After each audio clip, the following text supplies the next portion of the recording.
ఎవరికైనా telepathy message ఎలా పంపించాలి? ఎవరికైనా అంటే డొనాల్డ్ ట్రంప్ గారికి పంపిస్తా అంటే మనంత పిచ్చోళ్ళు ఎవరు ఉండరు. నేను ప్రతిరోజు టీవీలో చూస్తుంటాను కదా, నేను పంపిస్తాను ఆయనకి టెలిపతి మెసేజ్ అంటే అలాంటి పనులు చేయకూడదు, అవి పనిచేయవు కూడా. ఆల్రెడీ ఎవరితోనైతే మనము మాట్లాడామో ఆర్ కొంచెమైనా పరిచయం ఉందో, మినిమం కమ్యూనికేషన్ ఆల్రెడీ చేశామో వాళ్ళకి పంపించాలి. సో అలాంటి పర్సన్ని సెలెక్ట్ చేసుకున్నాక మన డేలో ఒక 5 minutes కేటాయించాలి ఆ పర్సన్కి. ఒక మెంటల్ మెసేజ్ పంపించాలి అంటే అసలు ఏ మెసేజ్ పంపించాలి అని ముందు మనం రెడీ చేసుకోవాలి.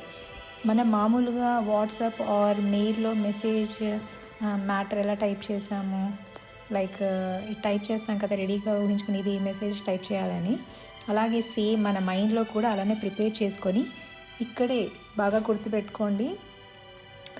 విషయం ఏంటంటే మనము పంపించే మెసేజ్ ఎప్పుడు బాధ లేకపోతే ఏడుపు హర్టింగ్గా ఉండకూడదు. అసలు నెగిటివ్ వర్డ్సే ఉండకూడదు. ఓన్లీ మన మెసేజ్ మొత్తం పాజిటివ్గా, totally positive, happy, excited, loving, successful message ఇలాంటికి సంబంధించినవి పంపించాలన్నమాట. మీకు అర్థమైంది కదా, ఫుల్ ఆన్ హ్యాపీ వైబ్స్ అనమాట. ఆ మెసేజ్ చూడంగానే అసలు ఎదుటివాడు కూడా చాలా హ్యాపీగా ఫీల్ అవ్వాలి, కనెక్ట్ అవ్వాలి బాగా. అలాంటి మెసేజెస్ పంపించాలి. ఆ మెసేజ్ మనం చూస్తేనే ముచ్చటేసేయాలి. వావ్, ఏమైనా మెసేజ్ పంపించామని మనకి మనమే వద్దు చేయాలన్నమాట. అంతేగాని నేను ఎలాంటి మెసేజ్ పంపించాను అనుకొని మనకి బాధేసేయకూడదు.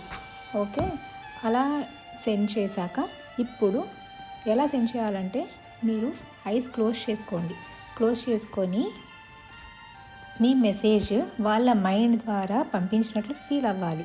లైక్ ప్రెజెంట్ టెన్స్లో ఆ మెసేజ్ ఆల్రెడీ వాళ్ళకి సెండ్ చేసినట్లు, వాళ్ళు కూడా full on positive, happy, excited feel అవుతున్నట్టు, ఆల్రెడీ ఆ మెసేజ్ గురించి మీ ఇద్దరు డిస్కస్ చేసుకుంటున్నట్లు ఈ ఫీలింగ్లో, అంటే ఈ హై వైబ్రేషన్లో మనల్ని ఊహించుకోవాలి. ఆ మెసేజ్ని సెండ్ చేయండి.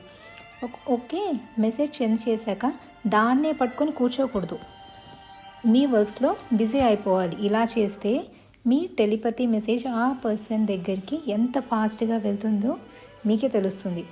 వర్క్స్లో బిజీ అవ్వాలి, గుర్తుపెట్టుకోండి బాగా. అంటే ఏంటంటే ఆ వర్క్స్లో బిజీ అయిపోతే ఆ మెసేజ్ని మనం లెట్ గో చేసేస్తాం కదా. సో అంతే ఫాస్ట్గా ఆ పర్సన్ దాకా వెళ్ళి అది మళ్ళీ మీకు బ్యాక్ వస్తుంది ఆ రెస్పాన్స్. ఓకేనా, అర్థమైంది కదా ఎలా చేయాలో. ఫస్ట్ ఏంటి, విజువలైజేషన్ చేయాలి. విజువలైజేషన్ చేసిన తర్వాత మీరు వర్క్స్లో బిజీ అయిపోవాలి, దాని తర్వాత లెట్ గో చేయాలి.